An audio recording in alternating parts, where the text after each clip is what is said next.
First steps of making your pizza: make your dough, separate it. We're putting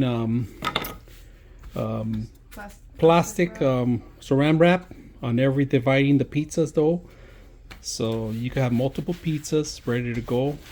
And we're gonna leave it on room temperature so it can rise up a little bit too. Recommendations: sometimes don't overlap them unless they rise already, but if they have, it's okay to layer them. Right now we have it ready. We're just chopping up more pizza and layering them. Bacon. Jalapenos, bacon, and pepperoni. No pepperonis. Bacon, jalapenos, cheese, and sauce. Now, we bought the actual dough at Trader Joe's because we try to do ours, but it takes a long time and it's patient, and it's better just to pay $1.75 for it. You can make 2 pizzas out of it, and just add your own ingredients of your oven. I'm gonna put this in here. And the way I do it, I shake it.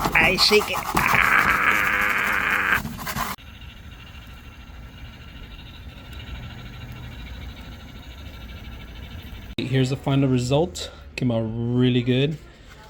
This is bacon and cheese and jalapenos. That's pretty much it. So I know it's a mess we make sure we have our ingredients prior to starting.